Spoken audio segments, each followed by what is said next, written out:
We're gonna recap my 2024 year of birding and look ahead into 2025. But first, let's take a look back.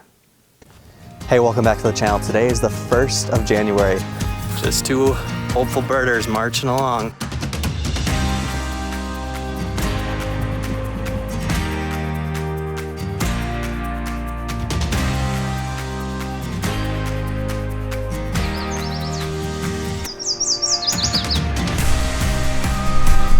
I can already hear skill swings all around me.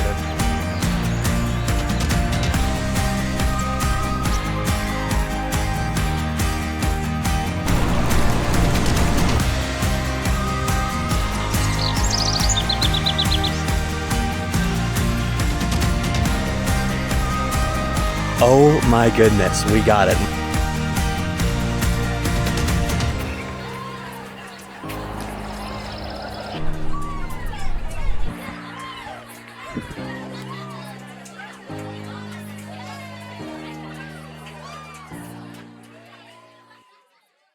Hey, welcome back to Hawkin the Lens. If you're new here, my name is Hawkin and it's my goal to get more people excited about birding. I hope you're all having a wonderful holiday period. I know I sure am. Hope you maybe got some birding gifts.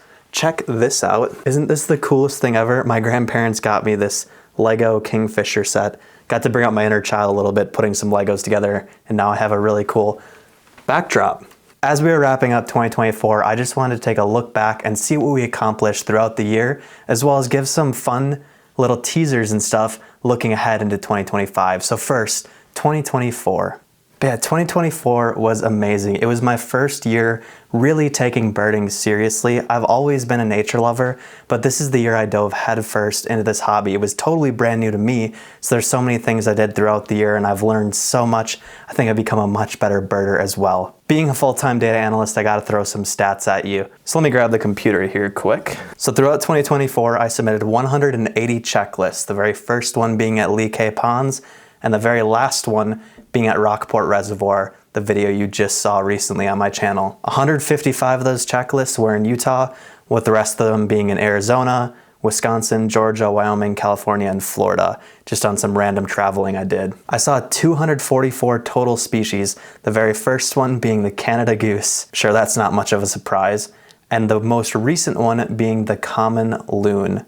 My best day of birding on the year was definitely 2024 Global Big Day. If you haven't seen that video on my channel, there'll be a link in the description.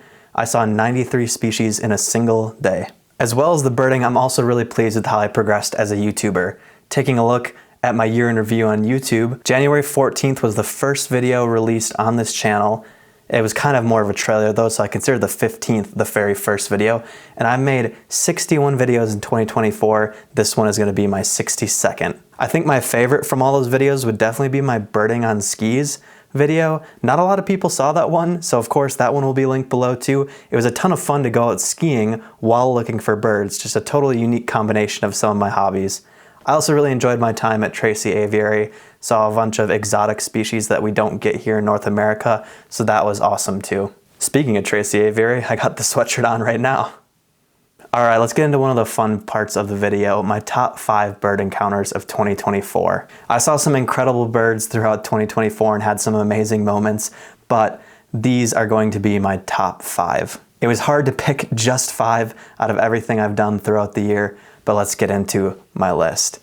Number 5, we had a great blue heron sighting. Now these birds are all over and they're usually not very hard to find. There's actually a couple of rookeries near me. But this time I spent some time with this specific great blue heron as it was hunting. It sat staring at the water, moving ever so slowly, and it eventually did catch a fish. And then it gulped its prey down completely whole, which is pretty nuts to see live. At number 4 was when a California quail popped up on a branch right in front of me as I was just out birding along the Jordan River. This was a super cool encounter because I got to get some really great pictures and videos since it was so close to me. It didn't even seem to mind my presence, which is so strange. I couldn't believe it was just right in front of me. At number 3, this might be recency bias, but I'm gonna say the evening grosbeak flock that I just encountered in my last video. Evening grosbeak have been pretty rare in the state of Utah. I haven't seen many reported on various eBird checklists, and when they are reported, it's usually just like one at a time. I counted 54 evening grosbeak, which is nuts. I couldn't believe the size of the flock as they were coming over and landing on the trees at Rockport Reservoir. Such a cool moment. Number 2, the day I went to look for short-eared owls. Now the amazing encounter wasn't actually the short-eared owl itself, even though I did see one. It was actually the group of burrowing owl. I saw a bunch of them around their burrow. Initially, as it got dark, they started flying all around me, and it was really fun to watch them just hover in the air. I think the term is called hawking when a bird does this. Kind of close to my name actually, which is kind of funny. But yeah, that group of burrowing owls gave me one of my coolest moments of 2024, for sure. And finally, we come to the number 1 spot, the only thing that could unseat that group of burrowing owls. You might have guessed it already if you've been following my channel the whole year, but back in February, I saw a gilded flicker. Now there are a number of reasons why this was one of my more memorable encounters of 2024. That was my first time meeting and birding with Jordan from Bright Eyed Birding. Since then, we've become really great friends both on YouTube and just going on birding adventures. So I'm really glad we were able to meet up to look for that amazing bird. And of course, the flicker itself was such an incredible sighting. It was a very rare bird for Utah. I believe it was only the 2nd or 3rd time it had officially been recorded. And apparently it was the farthest north it had ever been seen before. It's not a bird we commonly get here in Utah. And that was my very first chase for a rarity. It was quite invigorating. So yes, the gilded flicker takes the number 1 spot for my favorite bird encounter of 2024. All right, as we wrap up 2024 and what happened, I of course want to talk about the challenge. This year, I set a challenge for myself to try and see every single bird in this Birds of Utah field guide that I got at my local birdseed store. There's 130 species in here, and I've got really close to seeing all of them. I saw 128 out of the 130. While it may be disappointing not to succeed the challenge, it was never really about seeing all 130 species. For me, it was just more motivation to get out into nature and to go birding more often, and also give me direction as a new birder, maybe picking out certain locations or habitats that I might not have otherwise gone to because I needed a specific bird for the challenge. So even though I didn't get all 130, I still consider the challenge a wild success because it got me more interested and more excited about birding overall. I got to make so many cool videos to share with you, and it really sparked my passion for both YouTube and the hobby of birding. Just a couple of side notes though, I was looking closer at this book more recently. It was published in 2003, so it even might not be the most up-to-date thing for all of the birds that you might find commonly in Utah. And of course, the 2 birds I missed, I'm definitely going to try and find them at some point in the future, hopefully in 2025. We have those pesky pinion jays that I just could not locate.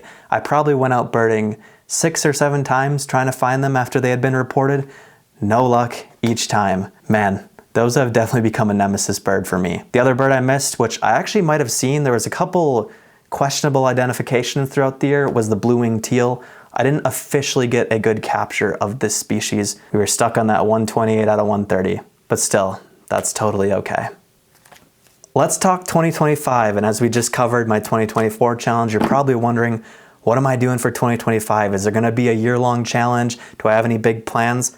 Well, I have a couple things I'm really excited to share with you, but let's start with the challenge first. I'm actually not going to be doing a 2025 challenge, at least a species challenge for the entirety of the year.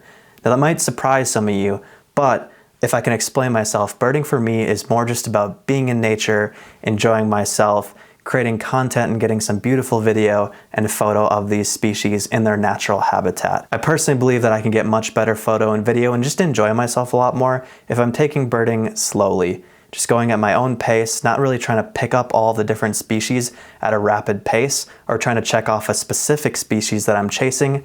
That's not really what's super fun about birding for me.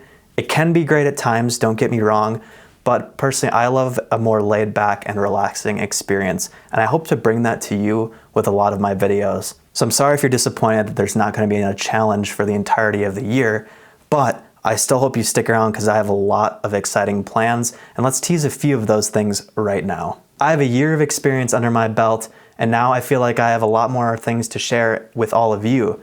I'm going to be making videos around the biggest challenges and questions I had going through my birding journey that some of you might have as well. While I have a bunch of topics already in the pipeline ready to start producing, I want to hear from you too. If there's anything you'd love for me to cover, is there something you've had questioning or lingering in the back of your mind, please put that down in the comments. I'd be happy to try and make a video about it if it's something I think I could cover really well. But you can definitely expect things like gear guides, covering specific birding topics, maybe even current events, as well as some birding hotspot guides in my local area, which that part I'm really pumped for. Now don't get worried, even though there's going to be a bunch more educational videos, I'm still going to be doing adventure videos, at least one every month, if not more. In fact, there'll probably definitely be more, because going out and birding is one of the things I love most. You won't be missing that kind of content, that's for sure, and I have some really exciting series planned. Well, I'm not going to be doing an annual challenge. I might be doing some other video-specific challenges or some challenges across a series. One series I can tease for you all is going birding on skis, potentially at every single resort that I have access to in Utah. I had a lot of fun making that one at Alta last year, so I'm like, why not try and make one at both Alta, Brighton, Solitude, Snowbird, Deer Valley, Snow Basin, if I can. It might be a tall task to find birds there, but I think that'll make those videos a ton of fun, so look forward to some of those coming soon. I'm also planning on getting the Utah State Park Pass this year, so there's a couple of locations that I'm going to be checking out that I've never been to before. I plan on traveling home to my home state of Wisconsin at least once, if not twice this year. You can probably see that in the back there. I got the outline of it behind me. So I'll be making some videos while I'm there as well. On top of going to a few other states, those ones I'm gonna leave as a surprise for you later in the year. There's just something about the New Year's that has me really excited. I'm getting ready and gearing up for 2025, setting all these plans and things in place to have an incredible year. I hope you are all just as excited as me. I also hope you're having a happy holiday and you have a great New Year's. Cheers to 2025, everyone. Thank you as always for watching my videos. I will see you in the next one. Happy birding.